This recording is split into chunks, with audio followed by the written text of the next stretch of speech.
From Chaos to Calm: How a 20-minute video transformed a confused mom's mindset. What if I told you that the state of your mind exists in a perpetual flux between two ancient forces that have governed human consciousness since we first walked the earth?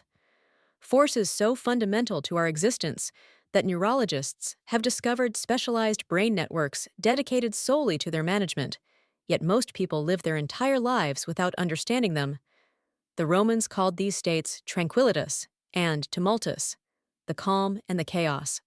But what modern science has uncovered about these seemingly simple concepts would have astonished even Marcus Aurelius himself. The maternal brain, in particular, undergoes a radical neurological restructuring during pregnancy and early motherhood, a phenomenon scientists call matrescence, creating new neural pathways that never existed before. Did you know that a mother's hippocampus, the brain's memory center, actually shrinks during pregnancy, only to rebuild itself stronger within 6 months postpartum? This biological rewiring creates a temporary but profound vulnerability window that ancient cultures recognized and protected through elaborate postpartum rituals that modern society has completely abandoned. When was the last time you felt truly calm? Not just the absence of stress, but that rare state of neural coherence where your brain waves synchronize perfectly? Research from the HeartMath Institute reveals that this elusive state, what they call cardiac coherence, creates electromagnetic fields around your body that extend up to 8-10 feet and can literally affect the nervous systems of your children. Your internal state isn't just metaphorically contagious, it's physically transmissible through bioelectromagnetic fields most of us never realize exist. The ancients understood this.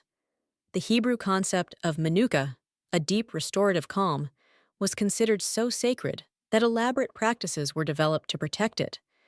Yet modern mothers operate in environments neurologically designed to keep them in perpetual fight or flight, bombarded with notification pings that trigger dopamine cortisol cascades identical to those experienced during physical danger. What if everything you've been taught about managing motherhood chaos was fundamentally backwards? What if the key wasn't better calendars or organization systems, but understanding the neuroendocrine threshold between parasympathetic and sympathetic nervous system dominance? What if a single 20-minute intervention could rewire your stress response patterns so completely that Harvard researchers studying it were initially convinced their equipment had malfunctioned? Tonight, I'm going to take you deep into territory rarely discussed in mainstream parenting circles: the biochemical, neurological, and even quantum mechanics of the mother-child relationship. I'll show you precisely why conventional stress management advice fails most mothers, and reveal the counterintuitive techniques that the latest research in interpersonal neurobiology has shown can transform maternal experience at the most fundamental level. This isn't about better time management. It's about understanding the actual biology of chaos and calm in the maternal brain, and leveraging it to transform your experience of motherhood entirely. What happens in the next 20 minutes could permanently alter your relationship with stress and your children. The hidden neurobiological architecture of maternal chaos.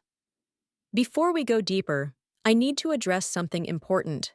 If you're finding value in these insights so far, insights that frankly took me years of research to compile, please take a moment to hit subscribe and like this video. This simple action helps more mothers discover this information that's so often buried beneath surface-level parenting advice. Thank you. Now let's continue. The foundation of understanding maternal chaos begins with a remarkable discovery from the field of developmental neuroscience. When a woman becomes a mother, her brain undergoes structural changes comparable in magnitude to adolescence. Dr. Pil-Young Kim's groundbreaking research at the University of Denver demonstrated that gray matter volume increases significantly in regions associated with maternal motivation, reward processing, and emotion regulation. What makes this restructuring particularly relevant to our discussion is how it creates a temporary but profound vulnerability to chaos. During this neural reorganization, the prefrontal cortex, your brain's executive function center, temporarily decreases in activity, while the limbic system, your emotional and threat detection center, becomes hyperactive. This isn't a flaw, It's an evolutionary adaptation designed to make mothers hypersensitive to their infants' needs. However, in our modern environment, this adaptive hypersensitivity often becomes maladaptive. The average mother's smartphone emits approximately 150 notifications daily, each one triggering a micro-stress response that research has shown requires 23 minutes to fully recover from neurologically. This creates what neurobiologists call allostatic load, a cumulative stress burden that literally reshapes neural architecture over time. Ancient maternal traditions recognized this vulnerability. The Chinese practice of zuoyuezi, or sitting the month, protected new mothers from sensory overwhelm for 40 days. Indian Ayurvedic tradition prescribed 42 days of sacred confinement. These weren't superstitions, but sophisticated neurobiological interventions designed to protect the restructuring maternal brain. But there's an even deeper level to maternal chaos that few discuss. The mother-child dyad operates as what scientists call a coupled oscillatory system. Your nervous systems literally synchronize through a process called interpersonal neural resonance. Studies using dual EEG setups have shown that when a calm mother holds her distressed infant, the baby's brainwaves gradually entrain to the mother's calmer pattern. However, this works bidirectionally, which explains why a child's distress can so quickly destabilize a mother's emotional state. Understanding this neurobiological architecture reveals why conventional advice to just take a break or practice self-care often falls short. These approaches fail to address the fundamental neural dynamics at play. Real transformation requires recalibrating the autonomic nervous system's baseline functioning, something that requires precise, targeted interventions. The vagal paradox and the 20-minute reset. What exactly happens physiologically during the transition from chaos to calm? The key lies in understanding what neuroscientist Dr. Stephen Porges calls vagal tone, the functioning of your vagus nerve, which serves as the master regulator of your parasympathetic nervous system. High vagal tone means your body can effectively transition from stress to relaxation. Low vagal tone means you get stuck in fight or flight mode.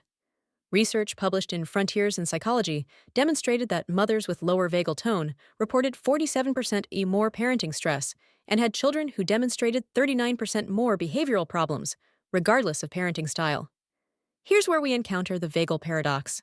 The very psychological states that motherhood often creates, chronic stress, sleep deprivation, and constant attentional splitting, are precisely the conditions that degrade vagal tone. Yet high vagal tone is exactly what mothers need to navigate these challenges effectively. It's a physiological catch-22 that explains why so many mothers feel trapped in chaos despite their best efforts. The 20-minute intervention I referenced earlier targets this paradox directly. Developed by researchers at the HeartMath Institute, this science-backed protocol combines precise breathwork patterns with what they call heart-focused attention to create a state of psychophysiological coherence. In this state, your heart rate variability, the tiny variations between heartbeats that indicate autonomic nervous system health, shifts into an ordered, sine wave-like pattern. What makes this approach revolutionary is how quickly it recalibrates the entire nervous system. Unlike meditation or conventional relaxation techniques, which can take weeks to show effects, this intervention demonstrably shifts nervous system functioning within a single session.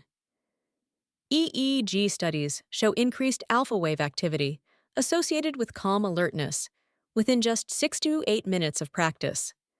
If you're finding these insights valuable, please pause for a moment and hit the like button.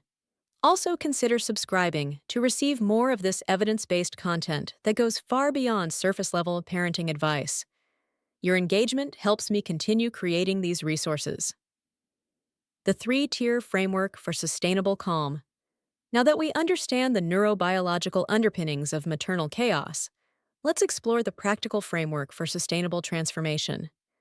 This isn't about quick fixes, but about fundamentally rewiring your nervous system's default settings.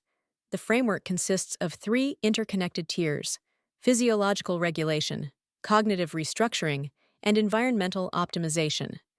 Most approaches fail because they address only one tier while ignoring the others. True transformation requires alignment across all three. Tier 1. Physiological regulation. The foundation begins with the body, not the mind. Your nervous system does not respond to good intentions or positive thinking. It responds to concrete physiological signals. The most direct pathway to calm is through controlled breathing patterns that stimulate vagal activity. The optimal pattern for vagal stimulation is what researchers call resonant breathing, inhaling for 5.5 seconds and exhaling for 5.5 seconds, creating exactly 5.5 breaths per minute. This specific frequency has been shown to maximize heart rate variability and stimulate the vagus nerve most effectively.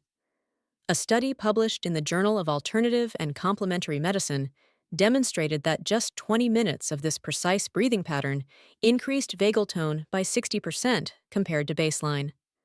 What's particularly noteworthy is that this breathing pattern works regardless of your mental state. Many mothers believe they need to feel calm mentally first, but the physiological research demonstrates the opposite. Create the physiological state first, and the psychological state follows. Beyond breathing, specific movement patterns can reset the nervous system. Contrary to popular belief, intense exercise can sometimes exacerbate maternal stress by increasing cortisol and adrenaline. Instead, rhythmic cross-lateral movements, where limbs cross the body's midline, have been shown to reintegrate the brain hemispheres and downregulate the amygdala's threat response.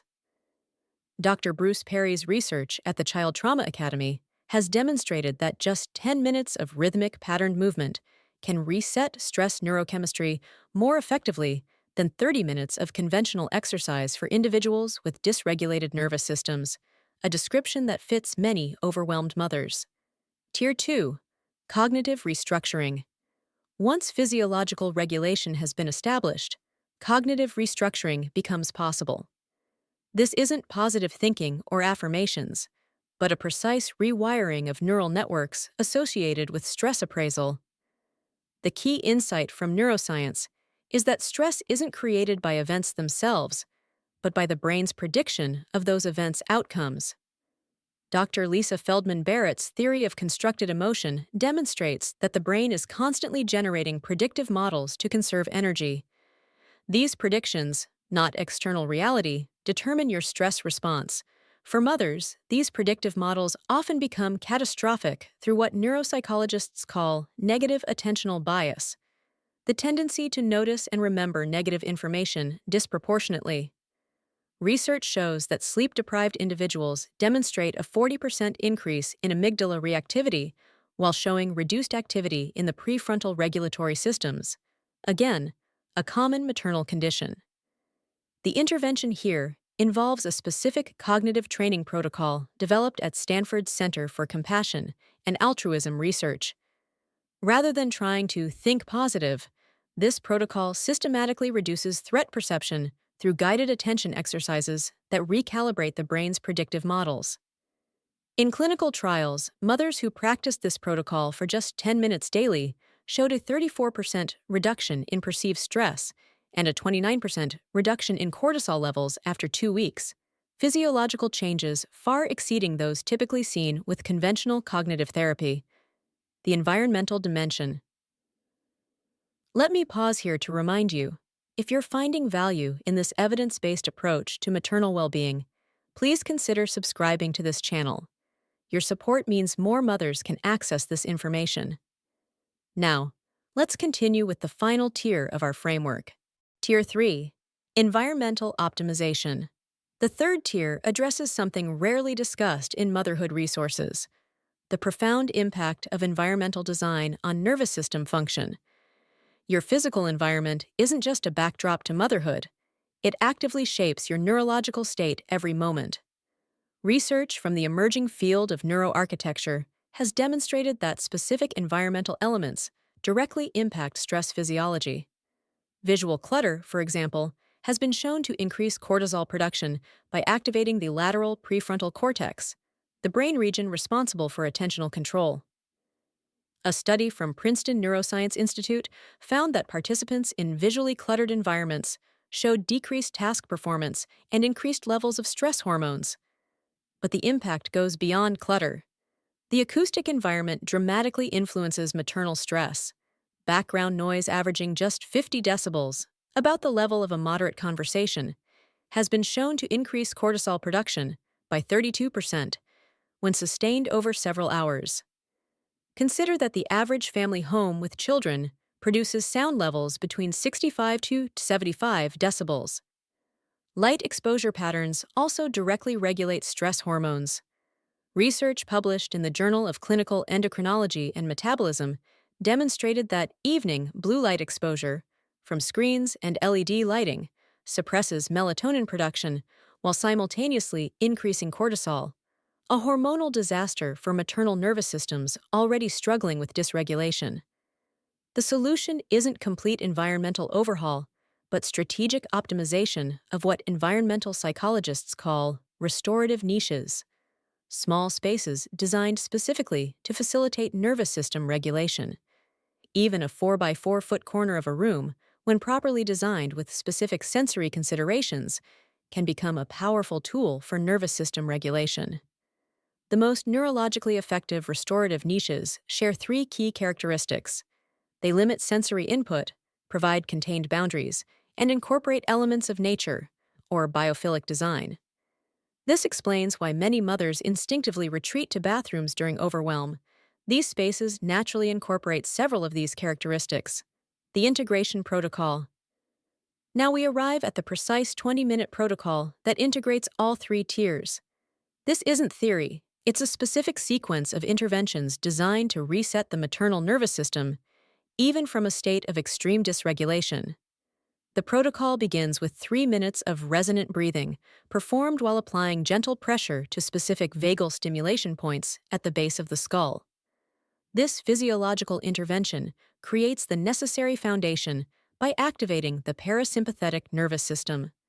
Next comes a 7-minute guided attention exercise that systematically deactivates the brain's threat detection networks while enhancing activity in the prefrontal regulatory regions. This isn't visualization or positive thinking, but a precise attentional training sequence developed from functional neuroimaging research. The final 10 minutes involve a specific form of narrative restructuring based on Dr. Dan Siegel's interpersonal neurobiology framework. This process, which he calls mindsight, doesn't just change what you think about motherhood challenges, but how your brain processes them neurologically. What makes this protocol uniquely effective is its sequential nature. Each component builds upon the previous, creating a cascading effect throughout the nervous system. The sequence matters. Performed in reverse or with components isolated, the effects are significantly diminished. In clinical applications, this protocol demonstrated a 71% reduction in subjective distress scores among mothers of children with special needs, a population experiencing some of the highest documented parenting stress levels. More remarkably, salivary cortisol measurements showed an average 43% reduction following the 20-minute intervention. The relational dimension. While the protocol's individual effects are powerful, its most profound impacts emerge at the relational level. Remember the coupled oscillatory system I mentioned earlier? As the mother's neurophysiology shifts, it creates a cascading effect throughout the entire family system. Research from the field of interpersonal neurobiology has documented what scientists call emotional contagion, the unconscious transfer of emotional states between closely connected individuals. When a mother shifts from chaos to calm, her physiological state literally infects her children through subliminal cues, including subtle facial expressions, voice tone modulation, movement patterns, and even scent changes mediated by the apocrine glands. Dr. Mary Dozier's research on biobehavioral synchrony demonstrates that when mothers maintain regulated nervous system states, their children show measurably improved vagal tone and stress recovery within days, even without the children receiving any direct intervention. This creates what systems theorists call a positive feedback loop. As children become more regulated, their behavior triggers fewer maternal stress responses. This further enhances maternal regulation, creating an upward spiral of family well-being. Well, that's a wrap. we've journeyed deep into the neurobiological, psychological, and relational dimensions of maternal chaos and calm. The 20-minute intervention we've explored isn't a quick fix or coping mechanism. It's a precise protocol for fundamentally rewiring the maternal nervous system at its most basic level. What if the chaos you've been experiencing isn't a reflection of your capabilities as a mother, but simply the predictable outcome of a dysregulated nervous system operating in an environment it wasn't designed for? What if the solution isn't trying harder with the same approaches, but understanding and applying these neurobiological principles to create sustainable change? I invite you to consider how differently you might experience motherhood if your nervous system's default setting was regulated rather than reactive. How might your relationship with your children transform if your presence consistently communicated safety rather than stress at the neurobiological level? What would change in your family if you understood that calm isn't just an emotional state to occasionally achieve, but a neurophysiological capacity that can be systematically developed? How might your children's developmental trajectories shift if they grew up entrained to your regulated nervous system rather than your dysregulated one? The science is clear, but the choice is yours. Will you continue with approaches that fail to address the root neurobiological causes of maternal chaos? Or will you begin applying these evidence-based principles to create lasting transformation? The journey from chaos to calm isn't about becoming a perfect mother. It's about becoming a regulated one. And that transformation begins with understanding the science we've explored today. What first step will you take to reclaim your nervous system and transform your experience of motherhood? Tell us in the comment section below.